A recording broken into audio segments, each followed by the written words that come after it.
l'ambassadeur, l'invincible. Je suis de retour pour endoboliser le coupé décalé.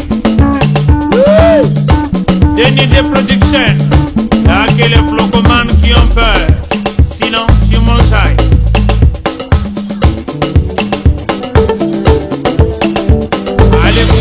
Mesdames et messieurs, chers téléspectateurs, merci de votre fidélité comme d'habitude dans cette émission Phare à Nouvelle Tendance qui vous apporte l'information qui ne souffre pas d'entorse. Nous sommes ici à Wenze, justement à la rencontre d'un artiste magnifique, un immense talent, je dirais l'une des plus belles voix de sa génération. Wallo Bossino fera honneur de cette émission avec la Dream Team qui va nous accompagner, comme d'habitude, vous le savez, dans cette magnifique délestation.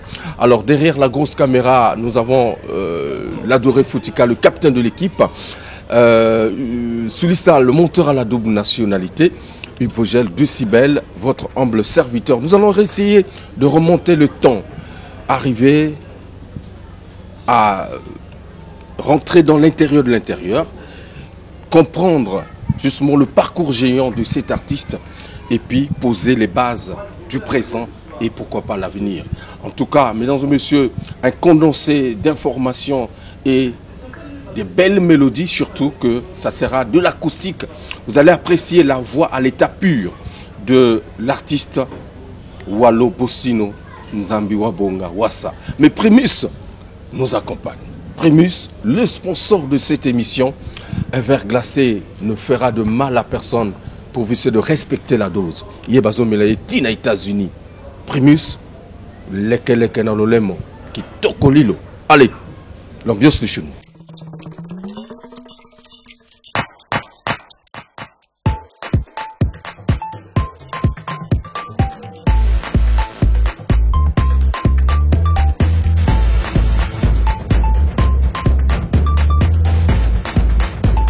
Alors tokendaki mikili mpe tolakisaki bango ndenge tokataka danse me babandaki kokoka kolanda lokolo te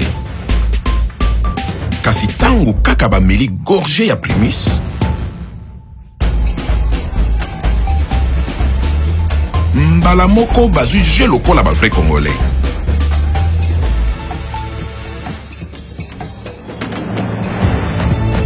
C'est que ce qui Primus est côté na terrain, bilingi ya Congo et bimaka na poisa. Tango tozongi mabele, tokomi bakolo histoire. Primus na nsoto, bopikiliki ya Congo ki tokolino. Primus, l'ambiance de chez nous. Un immense talent au service de la rumba congolaise et dans cette émission Phare Nouvelle Tendance, comme d'habitude, l'émission qui se déplace, qui va à la rencontre, sinon la recherche de l'information qui ne souffre pas d'entorse. Wallo Bossino, chanteur capable, mais artiste, multitalent, vraiment, qui est avec nous. Bonine, ça va? En tout cas, ça va. Quand on écoute les lignes en forme, quoi. En forme, hein? Très en forme. Ok. Tu es un siège, hein? Évidemment, tout à l'heure. Émission Phare Nouvelle Tendance. Alors on va essayer de repartir dans le parcours, le passé naïo, pour permettre à téléspectateurs de se fixer un peu la grandeur, soit on a le immense talent naïo, ou peut-être un niveau, il y a capacité à chanteur ou aux naïo, mais tu as fait un parcours aussi exceptionnel. Et partant on a l'orchestre local touche finale avec le feu Kabako Lambert, G7 avec Zarampo Rio, mais justement Vibration avec Jules Aimé, voilà, et les Bantous de la capitale.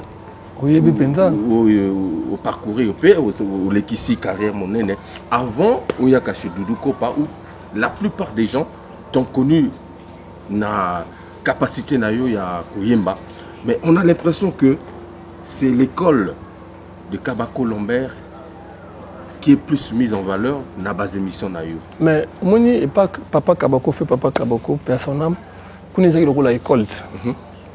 Oye koli déjà Après, ok, c'est comme moi beaucoup là que ça, oyo soye collé déjà, au salon en œuvre. Donc salamaka, nous les cas na ba groupe nous sotanga on en fait des actions la formation. Parce que na ba groupe on fait na yemba album té. Même na G7 na florta kaka. Na bon tout la capitaine na jui et belé, je sais pas kabako to enregistré ka. Mais non le bimaka bien après kaka, bien après kaka. Donc on a ça na Congo là na logota lokolo ba mayele. Tana comme ce que chez Doudou Kopa, dina bimisaka o nazaki na ngosko e bimasko ba ba yoka ba mona. Donc on dit que c'est là où tu as eu la meilleure formation dans la musique na yo. Oui, bisaka na Outa. Côté ma papa Kabako, touche finale, bon tout la capitaine na yekoli, c'est na yo bimisango sur côté na komina Doudou Kopa. À l'époque on a eu Yembanine, Ozaka chanteur Kakato, voilà, tu avais aussi d'autres capacités par exemple. Il y a composition. On a la musique, on a la batterie, on a une batterie. Avant la guerre 97, 96, on a un orchestre dans le quartier. L'orchestre dans le quartier, on a un master, on a un drummer. On a une batterie. Après la guerre 97, on a tant que la guerre, on a un mouvement. Tant que le mouvement, on a un drummer, mais l'esprit n'a pas une fois, Michel Mobayo sa test dans l'orchestre à l'époque. Aoyemba Bouya, chanteur sa test. Ce que tu as vraiment bien. Parce que Miss a souba le bug, yo yemba ma bébé, même Douma, tout sera émis, c'est quoi yemba roulé kayo. Bouyo rende à yem. Où t'en as yem votre bazo, qui ne peut pas rendre moi. Oh, bêta drum. Batterie quoi? Oui. N'est que batterie, on a bêta batterie. Donc, tu as le bug, non, chanteur yemba bien, même Douma, on a pas quoi yemba roulé kayo. T'en as yemba bongo, bat basepé. Et puis, on a quel mouvement? Groupe n'a pas quartet. Comment on est empereurs? Les empereurs. Les empereurs. Dans les années 2000, collègue. Oui, ils ont 98, hein. 98, ouais. Moi, tu as guerre. Pour les bandes, 96. 96, ce que tu as en guerre en 97, tu as Kabanit. Bakim. Tant que tu as les sous, 98, on a tous les sous, on a mis tu as sous. Groupe national 98 ans. Une carrière exceptionnelle, voix magnifique. Vous saluez l'album est belé na Doudou Kopa avant de se lancer dans la carrière solo. Depuis 2016, tu t'es lancé justement dans la carrière solo. Aujourd'hui, dans ta carrière solo, tu as eu à faire beaucoup de belles chansons. Tokotanga Lokola, Visa, Masterclass, Cocktail explosif, pont sur c'était sur la route, sur la rumba, sur la rumba, pont sur la rumba ou ça là qui Moseka Pezali, Moseka acoustique. On est mot. Est-ce qu'ils ont maillé le tout au Yodjoa ou c'est justement l'héritage de la rumba congolaise que tu as voulu pérenniser dans la valeur de la chanson tout au Yosali? Grosso modo. Nuance. Donc, ce côté, koye qu'on a yégolaka, la valeur de la musique n'a pas rumba. Et sangane nuance surtout ni monter ça la force, on a bloqué bimakati na quoi. Carrière solo na Congo ezaka mindondo. Mais tu as eu quand même kobimisa moi ba single oyo bato yoki biso tozo yoka. Mais na yebite so mokilipe ndimi yango. bandimaka tozwaka batexto banini baretour de fois na internet toyokaka tomonaka. C'est vrai que mutu nyonso tout te mutu akosepela na mutu parce que bo balandaka yo yana bo basepelaka no Vogel ça va, Vogel alobaka bien, élégant et tout, excusez-moi mignon garçon et mais eza mutu tout te mutu akolobaka yo no asepelaka na yo le roi ngapé exactement. Donc il y en a beaucoup qui s'appellent en Amérique, s'appellent pété, na s'appelle nga na s'appelle en bango pété. Tant au monde moi échantillon, il y a beaucoup qui s'appellent en bango. Ba leki. Na yoki bima na yoki malam té. Échantillon il y a bateau ou ba s'appelle là. Na yo. Puis sur le ba texto. Ils arrivent à texto et encouragement. Il y a encouragement. Ils en ont bien mais on les aussi batté. Il y a encouragement. Mutu so to sale loro, faut bon encourager que ndi bosote. Est-ce que ko simba ya mutu na la vie la ka faut tonga ba Sheraton et faut yemba ndenge nini? Est-ce faut que yemba na kolo ya Mont Blanc, je sais pas na éviter. Ezaka ndenge zo ki na malemba lembo. Parcours no sango to salate. Carrière no sango to sala. En 6 ans déjà. Je pense que pour atteindre vos objectifs publics et accepter la Makamozo Sala. Puisque notre aussi cité, notre catanité. Très jeune que je suis, non, ça l'a tiré. Bo bandima bandima, bo boyaka. To yo kaka, so landi nyonso, ils appellent passer. Bo pe balo balanga que non yo l'équipe bango yo danger, na qui para trop té. Na ba merci, so non ko la tango na travail le soutien. Normalement on dirait qu'on a danger à solo, et pourtant on a danger. Oui, que motoso qui a des fois télémi à telle place na outil. Na place itika na comme.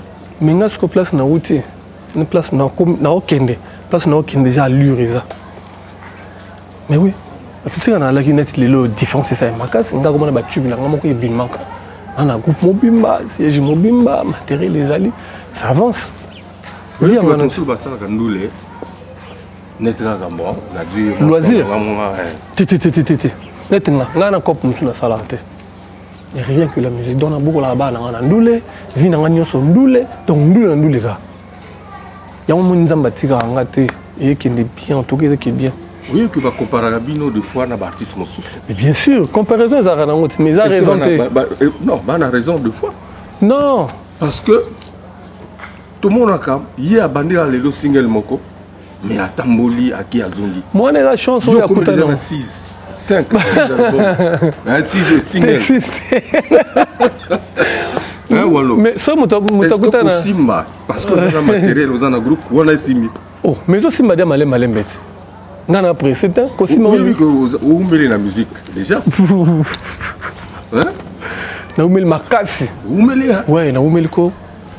Tarani na tangi mana ba 96 tilelo. Oui, mala bien au composant avec Kitoko. Bien que bien. Bien que bien. Tu le grabas soutien tous les jours. Mon soutien si la raté de temps en temps faut pas soutenir artiste mais sinon tu na bo balandanga. Yana batu mususu ba balandelanga de près nga na yebi bangote. Na yebi ke ba yebi côté nga na wuti nande na comme lelo nandela nazo kende bazomona. Na yebi ke musu ba féliciter ndenge nzela ezokende bien parce que nzela apparemment eza polile eza polile na bisika tokende moni kala tona l'orchestre batu te bani to sala tele non ça va blor na ngai ezokende ngo pas mal batu ba télécharger ka et puis voilà OK pe moi sika mo ba beta musique na oyo ça le plaisir il ngolo ba que non et na bo ba yo kaka est-ce que la bangana non surtout ba obligé ba yo kaka ceux qui musique mo be songo le temps quelque pas ba yo pe walo quelque pas ba otie ba yo qui un tel et c'est ça. Concurrence c'est ma casse na terrain habitué à Congo Brazzaville. Na minute. Ouais. Concurrence c'est parce que l'organisation na minute. Mais pourquoi vous le bandez? Il y a vérité. Donc baninga bazate. Non, ma musicien bazali na yo kangai, ba yo kapé baninga. Mais terrain ça peut bien. Et cassette na bi mabete, na bi terrain ça vide actuellement et c'est vrai. Par rapport à Toyo Kaba, baninga mususu na mboka mususu, na mboka na mususu moi baisse bloc Congo ezali. Parce que apparemment, nous sommes penchés car on dirait la musique urbaine, net banini, tendance on n'est pas boire que ça rumba nyonso. Oui, c'est vrai. Ce que vous écoutez, vous la gauche plutôt. Vous pouvez voter la gauche, mais originalité faut pas. Ils ont net tube nanga goye skawo isa rumba pekara. Oui, na ça ba mélange net cocktail ils a attends. Musique na moi les a rumba te. Ngana imana rumba mais moi musique moi donc ils a ba preuve à l'appui. Comme ça ba to ba ya kana rumba mais cocktail les a moins genre. Nagin acoustique. Donc on un peu partout. Alors, toko globalement ebeli na cette émission, mais c'est l'occasion de proposer baninga à téléspectateurs titre à Liboso. Je pense que ils ont extrait à Madeso. Madeso, ça va te poser la table, je vous permettre. Madeso, il manque chez Katia Menu, non? Na menu. Quand tu étais encore avec Kolo Lopango. On a vu dans le Dugo de Mia, on a pu se motiver. On a vu qu'il a préparé un voyage à Abidjan. Voilà. Ah, il y a un groupe Mobimba. Nous posons la question. Ah, ok, non, tout n'a pas bien lobby. On a évité. On a évité d'afficher ça. Ok, c'est bon. Tout le monde. Ah, mais c'est bien ça. Ah, c'est bien. Donc, c'est très bien. Alors, Madeso, comme album, ils ont comme au menu. Yo pona ko sala Madeso. Atia moi bouillon moi kokori ya ka Madeso. Mais bouillon ça déjà na tête. Et ça minute. Ngulumako ezali, Matembele ezali, Pondo Limbondo, Banini. Mais parmi les titres, nous sommes au Viatiaki, on a constaté qu'il m'a déçu. On a m'a déçu. Ok. Mesdames et messieurs, chers téléspectateurs, voici donc une version acoustique. Voilà. Et un clip, tu as proposé. Tu as clip. Tu as proposé live, quoi. Live acoustique, m'a déçu. Boris Lid, depuis France. Boris Lid, ça c'est pour toi. Bomoni Kakimone Fanyawa, c'est justement les établissements Kim. Oui, ravi. Merci beaucoup pour le design. C'est magnifique. Voilà, donc rue Masuku, c'est à Mungali. Pour vous permettre. Alors, on va donc souffler, retrouver donc tout à l'heure Wallo Bossino sur scène. Et on se retrouve pour la suite de cette émission par rapport à Nouvelle Tendance. Primus, l'ambiance de chez nous.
Voilà, c'était donc Madesso version live signée Wallo Bossino, chanteur capable, Ludovic Ikani, mon ami à Pointe-Noire, et pourquoi pas également le cœur de Mélie, où je salue le coordonnateur général Patrick Cantal. Voilà, émulation et Salamaki, samedi.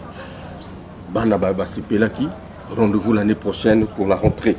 Alors, Wallo Bossino, 2016, où se lancer la carrière solo.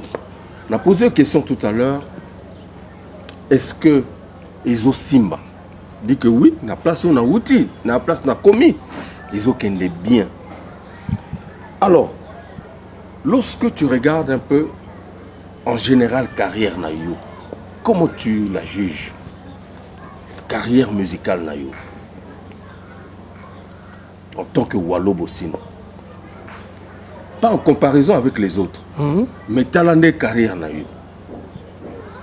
Est-ce que réellement, tout la vérité dans la TV, du Cambote, tu vas bien? Marameza bien. Bon, tu vas totalement bien. Ngande et Zande nako. En fait, na tchaka négativité te na vie na plutôt. Na la ta net vino ils simbaté na les libellés. C'est vrai que me connaissent surtout on a besoin de soutien. Mais sinon te ils ont qu'ende pas mal. Ils ont qu'ende bien.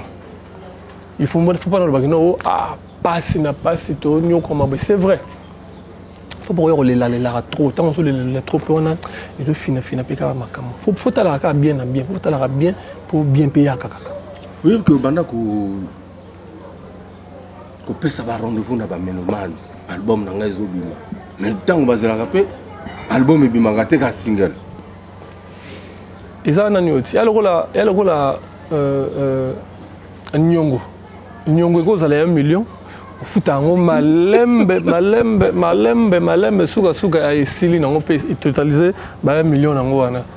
nga na prometa bango album mobimba album nane bimata banzembo bango paysan eza nango kati na enregistra ka les ali peut-être que na bano modifier malem yango na proposer bango boso ba moko ba avant goût ba blog no tuna obeta ba master class ba ni on yam te laksa que non album on tangue que en tout cas ils a pena donc grave quoi oui que na répertoire no ba lo ah ya bimsa album te bimsa ba single banzembo te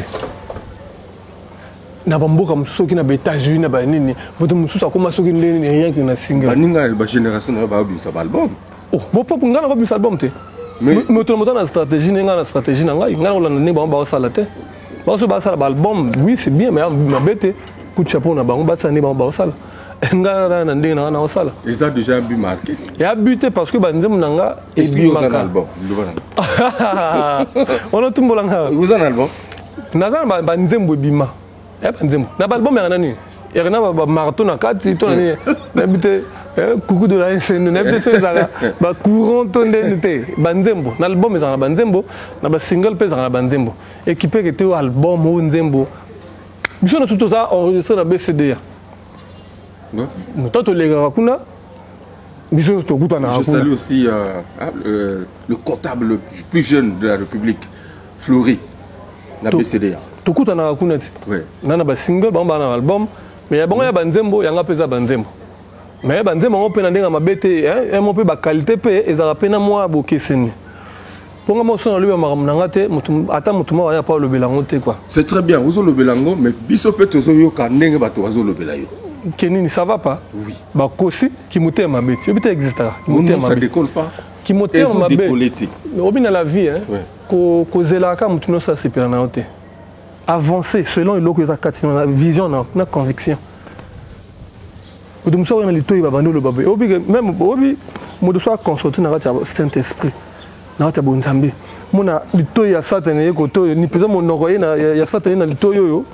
C'est mon nom Nzambe na litoyo et comme yo mo siko muto mo sala choix oya zolo bakino yiba ko yiba te comme siko yo muto mo yiba eti ngai ngana yebi ngana zo sala muto mo zo bakino yo zo sala bien te pona zonga sima lokuta ngana sala au bosso quoi Wallo Bossino mesdames et messieurs dans cette émission fort à nouvelle tendance oui aïe magagitoko ba composition kitoko mais zo décolleté net ndeni ko décoller ko avion ni hélico ndenge ba ninga bazo salati ya bango siko ya bango décoller depuis au Gandhi to le la vérité tout ça casse voyage net ni o ba ngama voyage groupe ni voyager et que na orchestre na mboka muzusu à part avec ça musique à part avec ça musique ta ngati yum to ba yebi c'est pas na wote nga nazo lobela yo to nazo lobela na yebi nga pe na nazo répondre ba question c'est là mokolo rozo ba yo lobi boye yo ka de amoki yo lobi que ba ninga zo décoller te ba voyager ezanga mona lobi te ba tonde bazo lwa siko ngai nga na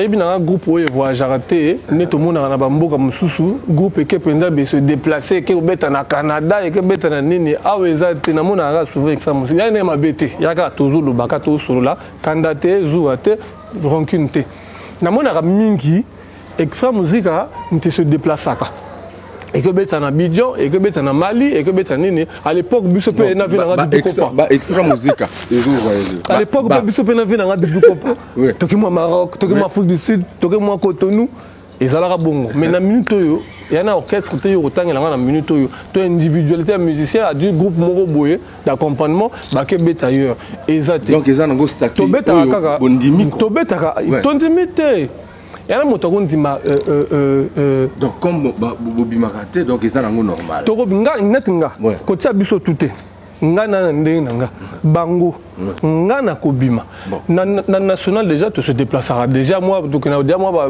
l'intérieur tu no betaka c'est une bonne chose ouais to bani na master class cocktail explosif tozana Moseka tozana visa elinge fungola pe ba porte mais ba porte fungola visa odika ya national mais ba porte te fungola mat na ne pso to suka na nini na quoi Toto Kendaka. Mais pourtant, on signe na la maison de production des disques à Minane. Mais Toto Kende. Yamabe. Filio Galiano. Azan ami kili. Yeb Sangat, Nabibwe. Yamabe to Kali. Que non, ah, bah on va bête à rater, bah Kala, voilà, voilà, nanda, ou l'autre, à ça, l'autre. Wandi yoko ba non au suki au kokite au vana nanda. Dieu mon ko ayeb sanga ba répétition. Yoka ba ayeb sanga kaka. Non. Allez on ayeb ça.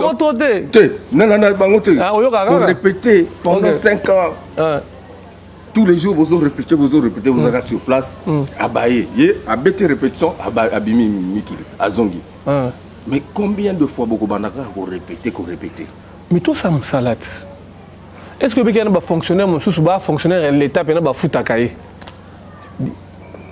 les dessous les bouts c'est-à-dire basat hein basako à ça dans l'état ni na kalabako le baba parent non moi na ça musique ya ba voyou mais le musicien son barabaka père ba pala qui na aux États-Unis mais il faut fonctionner à l'état à kenda ta nini te donc il y a boulot mon noble que ceux qui sa vie n'a pas papa mais yeb ça n'a pas succès ba tout non ba yeb ça kona yeb ça va ceux qui sa vie n'a pas nazo kende ba qui dit ba yeb ça ba qui dit ba Wallo chanteur capable Tondimi Ango mais pourquoi confirmer il faut tout le monde appelle que tu es dans l'aéroport ah bon ndé tu accompagner on a ba tu dis que non quand même ça va. Ok, sur Azoyoka, on peut quand même continuer à applaudir Boza sur place. La valeur, on a vu la valeur, il y a des artistes tout le monde. Mais qu'est-ce qui manque? Est-ce que l'environnement, il y a Brazzaville, il y a Congo, et qu'on permette Bino Bossala, Moussala, de continuer Moussala, Bossala, il y a nous les ou pas? Oui, différence pays années. Moni Babisobo, parce que ils ont Moussa Nanga, ils ont passion Nanga, ils ont Nyon Sopo Nanga.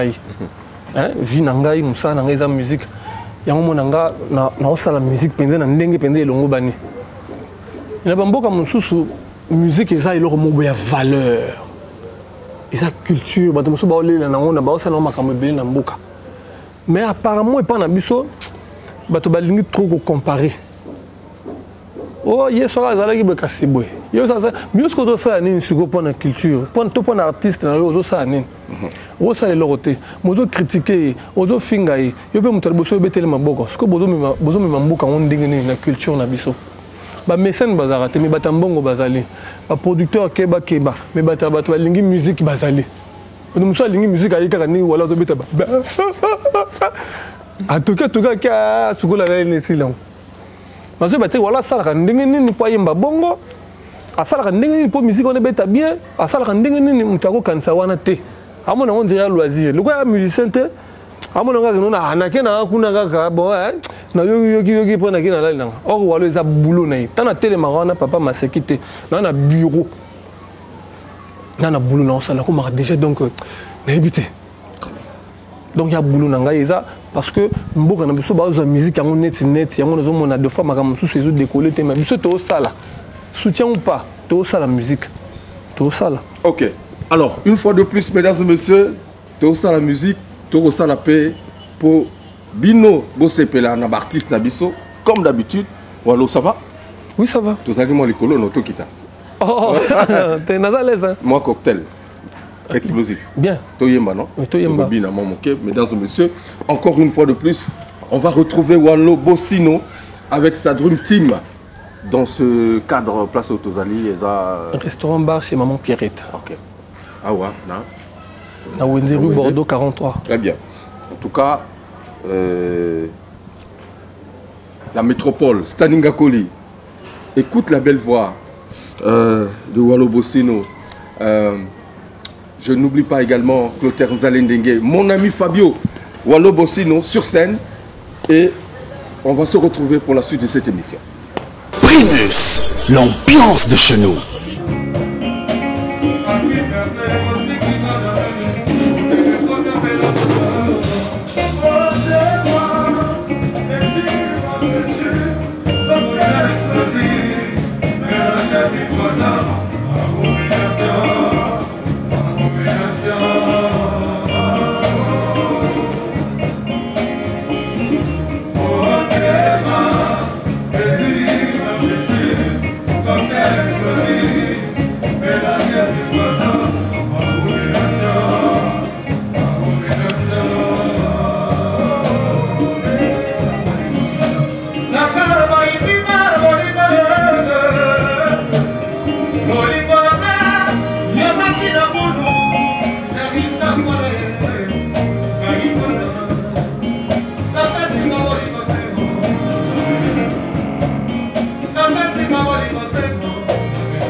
Voilà, cocktail explosif. Cocktail explosif. Vieux Léli Makosso a se retrouvé dans Pont-Noir. Le président Léli Makosso, c'est toujours important. NMB, le diplomate généreux. Toujours Zelayo va retourner depuis Nuit Delhi. Voilà, ça c'est les fans inconditionnels de cette émission, Balandaga émission. Je pense que mon ami également, mon frère Guy Ondiba aux États-Unis se retrouve dans cette émission Farafara Nouvelle Tendance et tous les amis qui nous suivent via notre page YouTube en streaming. Merci. C'est Wallo Bossino qui nous émerveille dans cette émission Farafara Nouvelle Tendance. Alors, Ngaï Naza n'a dû quand même le temps. Sinon, on a le temps de musique ya mboka. Na yoka pe musique ya baninga. Nengeni zokumbela. Et nako tapé na ba thématique na bino. J'ai l'impression que Wallo Bossino, tu célèbres l'amour avec ton cœur. Ah bon? Et au Pesaka, certainement, place na moi-ci. Je vais rentrer un peu dans le secret intérieur. Il y a pour la moni masterclass, c'était pas Bolingoga. Bolingoga. Cocktail explosif, Bolingoga. Moseka. Mais na la vérité mikono ozaka nango ozaka nango vérité mikono. Na c'est to bossa na otanga ngo. Vérité mikono. Ouais, bimaka officiellement té officieusement. Vérité mikono. Ouais, mais wana na yembela ba bolingo té yembela vie ya mutu keba bago bumayo keba ba yini keba banguna en fait. Vérité mikono. Ouais. Voilà, masterclass Bolingo. Moseka, Bolingo. Et Togolo je pense que Visa pe Bolingo. Visa pe Bolingo. Boza Nakacha Baline ya ba oyo ba sepelisaka basi, c'est dire que tu donnes une bonne valeur, une valeur exceptionnelle à la femme. Si je vois un peu la mathématique na yo. Peut-être n'a se trompé ou pas. Non, pas seulement la femme, à tout le monde. D'accord. Parce qu'il y en a qui amoureux, il y en a qui sont amoureuses. Donc, on a 5 sacs. En fait, il y a une zembo ya mutunyoso. On va se retrouver, on va avoir une déception qu'on a, il y a une zembo ça allait bien, et moi si peu une déception, moi c'est mon super na mobile na net na yema na masterclass, aligné mobile na yema kasi pour mobile n'est pas aligné et puis voilà. Et balingani, bayoka na bien. Mobile enfin comme son mobile naé quoi, toujours souriant. Bah après ça là banzemo. Nana pe nga banzemo. Oso maratin. Te nana bandité. Et quoi yango pe na travailler na parolier. Et quoi yango mais pour l'heure nazo komana nga moko. Et quoi empêcher te na travailler na ba parolier. Soki baye to tonga mo na contacter to sali. Sinon te l'écriture na nga moko ga. Mais il faut de temps en temps on parler ils appellent mon tout peu calé ni 5 après boire ni 5 souvent va contacter bino soit disons mais bono boboyaka. Ah yo na va contacter yo te. Si boboyaka non. Na boyaka te. Na yo kaka mon ça on a texte boy na moni c'est plus la monter na monette na nga na monette yaye.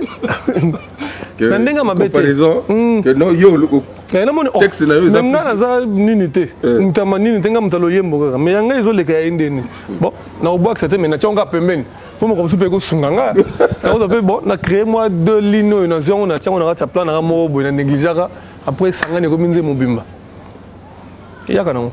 Alors c'est très bien tout ce que nous sommes en train d'écouter et ça la composition na yo moko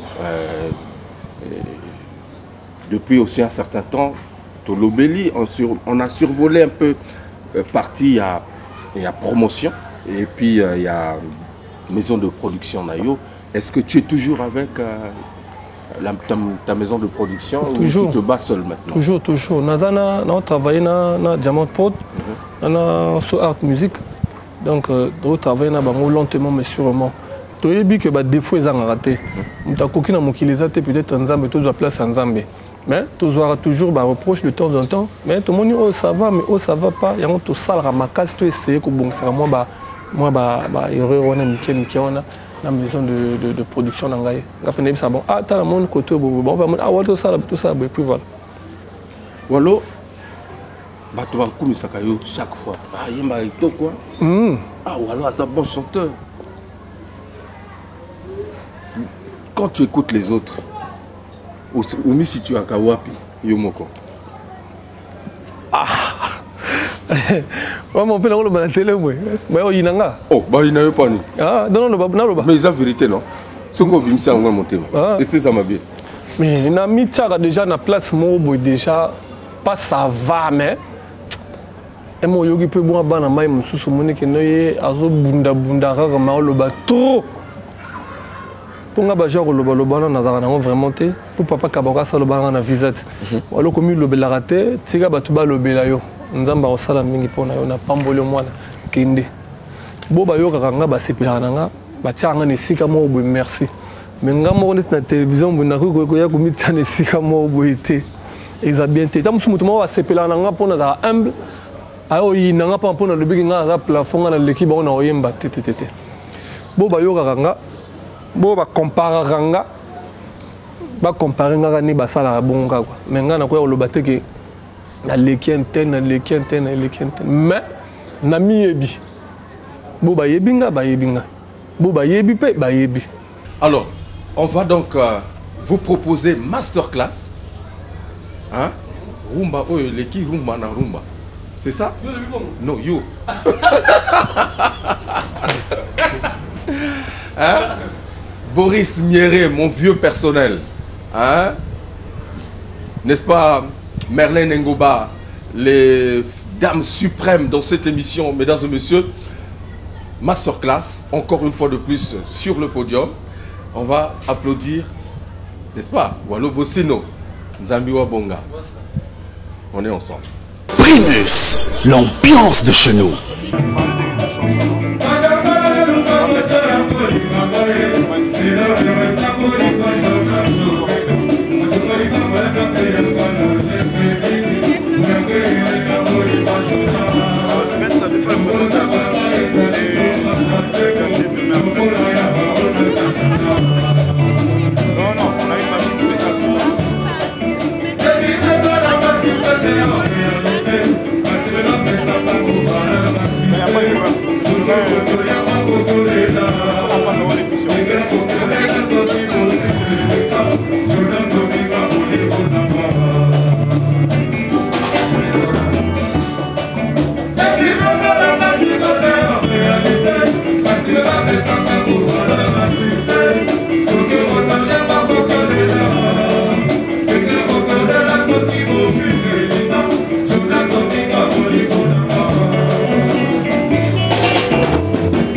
Voilà, DRH Sylvain Balinga, voilà, SG au maximum. Et on appelle ça moi un clin d'œil. Na Cachemon et Louemba Paris, Chaponton Noir, ça c'est donc les inconditionnels de cette émission. Et voilà, merci beaucoup. Alors, Wallo aussi, nos masterclass. Non, c'est bon, ça va. Non, mais dès le début, je l'ai dit. Ngana ni Magarangaï. Hein? Mais toujours. Oh, où douter nanga? Hein? Alors, donc pour Nayo, différence des alagatés, les athées entre Rumba et Braza, il y a RDC permettait, puisque déjà tout à l'heure, tu nous as proposé. Na savoir-faire. Nous avons salini Rumba, et ça Rumba. Et ça Rumba n'est pas commis combo Rumba. Mais ça, c'est commis na ba norme. Il y a deux fois aux différences, les alliés, na boina, arrangement pay. Lingaka au travail na moto a yebiyo. Wa yebiyo ko travail qui était moto ça yebo bien té a proposer bloc mo deux fois ce qui toya té mo bon il est kaka on te ça deux fois leur invité na ba restaurant ba ko lamba ya mbangu wana bilie bonga te faut attendre ozu que na tombo ba té matungulu ba té ba sanga ne sale leur mo donc yango pe aux autres attendre ko bimsa album malem je suis pas pressé l'essentiel ba consommer ba master class ba consommer. Non, faut malem beaucoup. Na moseka oyemela ina. Na acoustique. Nembela mutute. Nembela moi c'est ngondut. Moi c'est waza vierge. Moi c'est moseka mbal boso kutana mobali. Moi c'est moseka. Akutana mobali azuzemi. Ye alingaki mobali mingi, mobali a décevoir ye, akomina na mama mususu. Moi c'est un gondo. Et là on appelle ça important na mamba yemba. Il y a un chanteur mingi ndenga mabete to lo bakato so la même na Congo Brazzaville. Ceux qui aïbo lo balingala bien té, texte ne za bien té. Même ko yemba na lingala, a ko yemba bien té. Mon équipe bimaka ka faut le yemba pe ko lo ba moi lingala ya, lingala penda on na poni papa ka ba ko la kinga lingala e makasi. C'est-à-dire que acoustique et Bimaka pendant Covid, non? Oui, nakata confinement on a pendant yango bimaka. Ouais. C'était une façon pour toi de montrer encore une façon dimension. Est-ce que à chaque sortie à single nayo, tozo monter ba étape ou tozo na niveau nayo ya koyemba? Bon pour nangai niveau ezomata parce que nous na yembaka ma dessous tant on visa différence za makasi.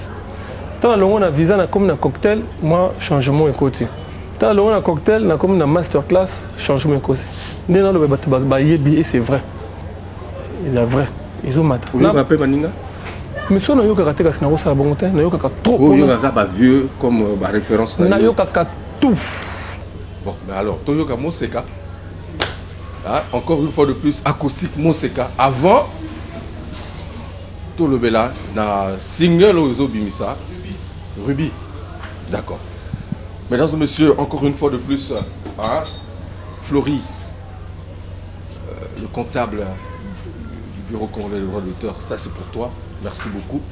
Et vous permettre, n'est-ce pas, vous apprécier encore talent, il y a valeur, il y a artiste à Fanny. Non, il est magnifique. Moi je le dis, apprenons à aimer nos artistes, à les écouter aussi. Parce que ça n'a pas moi pas si. Tango, côté il y a la valeur à vous. Alors on regarde et on se retrouve tout à l'heure pour le dernier virage de notre entretien. Primus, l'ambiance de chez nous.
Voilà, retour mesdames et messieurs, après donc cet extrait que je vous ai proposé, voilà, Christian Mokito Lindalala, Jodel Ekoudi, le maximum, salut à toi, Babo Ikama au maximum.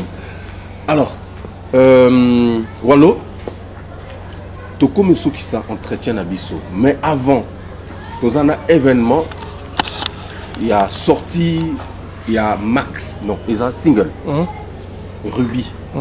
Ruby. C'est une pierre précieuse. On a non, c'est une bière précieuse. Une bière précieuse. Oh, ah bon? Ouais. Hein? Donc vous aimez les bières? Tu aimes les bières, bière. Donc ça. Non, Ruby est une pierre précieuse. Donc on a une valeur, on a diamant, or. Au pierre, au bière, tout. Donc, ça précieuse dans le niveau où vous imaginez. Moi, c'est aux oeufs. À un niveau, on n'a pas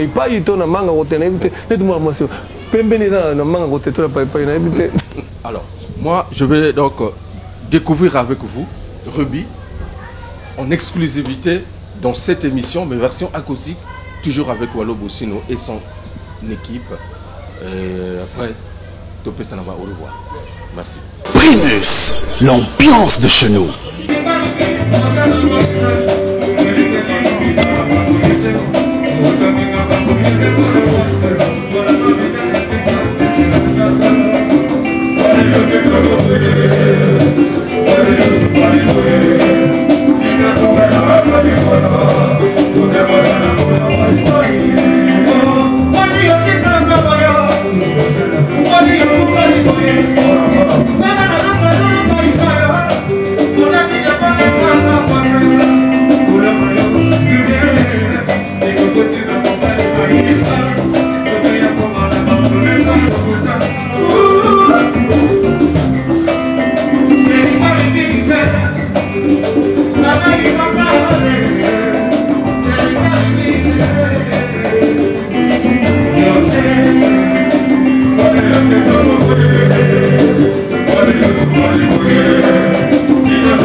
Voilà, rapidement, merci beaucoup. C'était donc cet extrait que je vous ai proposé. Mais le 1er août, l'hôtel Olympique Palace, voilà, nous aurons Seto, 100% Seto, et qui d'ailleurs qui annonce la sortie de son single Joli Cœur, hein, le maître du game, Joli Cœur, Isobima, Kamuzika, Madrouache, 777 Étincelle est déjà sur le terrain.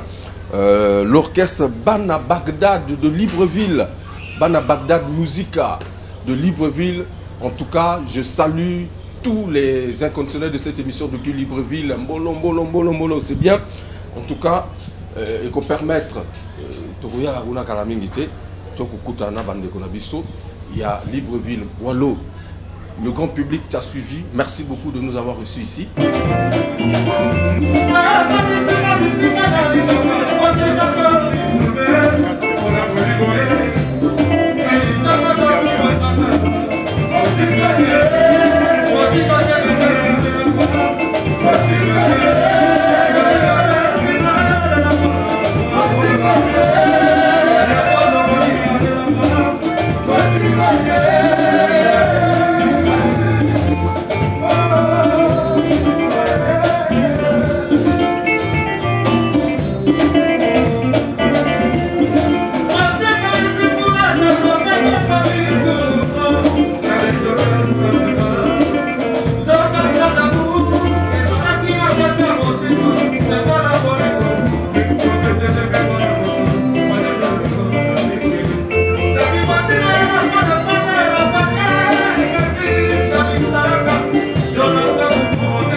Je m'appelle Guigui Fall, l'ambassadeur, l'invincible.